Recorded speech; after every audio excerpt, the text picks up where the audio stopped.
I'm Sarah Woodbury, and today we're going to talk about why I write books set in medieval Wales. So if you've been following the channel, you know we did a wrap-up video for the previous year, and we were walking on a trail, Cape Lookout on the Oregon coast, and we actually really enjoyed doing that video. So we decided for this year, once a month, we're gonna do a walk and talk video where Sarah just talks about something she wants to talk about. You get me talking about something. While we go for a walk.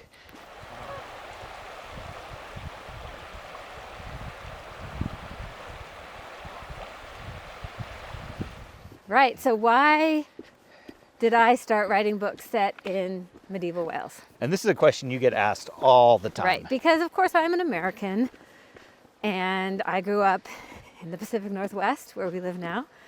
So Wales perhaps is not a natural, natural place for me to look to set books. Yeah. But, and going to school in the United States, I probably didn't even know Wales existed, not really, except through reading historical fiction, which has always been one of my favorites. My parents are both historians. So I spent my junior year abroad at Cambridge in England. I visited Wales for the first time. Then during our Christmas break, we had a couple of friends, a couple of American friends, and we drove around the UK and I particularly remember Conwy Castle, walking along the tops, maybe running along the battlement, like we've done, 10 times since we've started going to Wales since 2012, and thinking, wow, this is incredible. And being academically oriented, particularly at the time, I started reading everything that I could get my hands on about medieval Wales. Fast forward a little bit, 10 years later, when our daughter was 8 or 9, we started doing a homeschool project because I was homeschooling our children at that time, and on our genealogy. And there'd been this rumor in our family that we had Welsh ancestry. And we in the end discovered that we did in fact have genuine Welsh ancestry, namely a brother and sister, Anna and Robert Morgan, who emigrated to Massachusetts in the 1600s, and actually one sibling married into my dad's side of the family and one into my mom's. Fixing the gate here.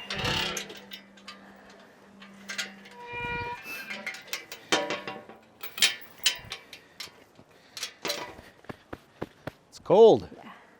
And at that point, my interest in reading historical fiction increased, set in medieval Wales. And the two authors primarily that I read were Ellis Peters and her brother Cadfael, as well as she has a book about called The Brothers Gwynedd, which is about the Llywelyn ap Griffith and so on, and the last independence of Wales that ended in 1282, and Sharon K. Penman as well. And I guess we get to fast forward again to the summer of 2006 after I started writing novels. Well, we also actually, in parallel with that, we just coincidentally named our first two kids Welsh that names. Whole thing too, absolutely. And when I was in graduate school, there was a Welshman, and Sarah was pregnant with our third child,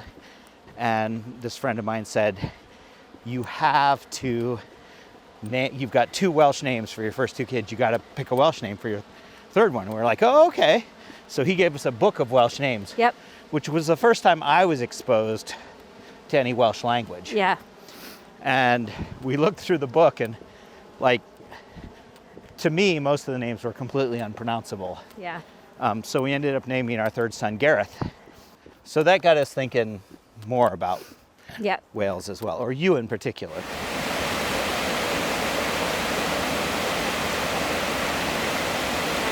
summer of 2006, I had a dream that I drove my minivan into medieval Wales and saved the life of Llywelyn ap Griffith, the last Welsh Prince of Wales. And I woke up and I did not make the book about, a middle-aged woman, me, but about David and Anna, who, if people have read my books, they are the main characters in Footsteps in Time, which was the first book I published in the After Comedy series. Yep. And that was really the start. I just fell in love with medieval Wales. So that series and that story is a fun, the time travel but what is it you think that has kept you going back? Because you have 5 series that essentially revolve around medieval Wales. Early on, people asked me, why do you just keep writing books set in medieval Wales? Why not something else? And partly it was because I still really, really love this history. There's so much history. There's so many stories to tell. So much potentially crazy stories to tell from our point of view. But at the same time, it's like they were people, they had loves and treachery and losses and stories. There's just so many stories. And the more I read and the deeper I went into the history, the more there were to tell. And it's not too many people doing what I'm doing. And the more you read, the more, in a way, you both discover and want to know. Yeah. There's stuff even... Check out this cliff here. That's super cool. There's always more to learn. There's always more to write about. There's always more... you take characters that you think you know, and then you learn something new, and you're like, oh, wow, that's a connection I hadn't made before. When I write my novels, I basically view writing books set in medieval Wales as an anthropology of the past. History to me is anthropology of the past, in the sense of creating characters enmeshed in the world in which they live, in which they find meaning. And so my job as an author is to translate, in a sense, that world, the world of medieval Wales, for a modern audience. Yeah. We go to Wales to be part of that, to walk the landscape, to visit with people, to learn more, to learn Welsh. Yeah. To do our best as Americans, and there's always going to be a limit in that regard. But at the same time, there's a outside looking in, which is one of the anthropological mantras, in a sense. Yes. That puts me in a position that's different, perhaps, than others. The scale at which, we tend to talk about history at a broad scale of major events and major people. Right. And the historical fiction that you write is about small events, like in the Welsh Garden Mysteries, the tournament at Nevin, is a small event, but it tells you so much about the mindset of the Normans and the Welsh response. And it tells you why, when we went to Nevin, we met this woman who was, we mentioned Edward, and she got angry. She was angry 750 years later. Yeah. And so and that's the question that I want to ask. Why is a woman in Nevin today, 750 years removed from the events that happened in the field we were looking at, still mad about it, still angry, still feel that? You could see it in her face. In the core of her being, she was still feeling that, what Edward had done. Yeah. And that's what I want to know. That's what I want to tell stories about. That's what I enjoy. I hope my readers enjoy it too.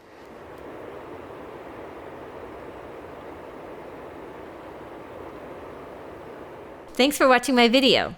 You can click on the playlist or subscribe to my channel to see more. There'll be a new video next week. If you want to check out my books, click on the link to my webpage.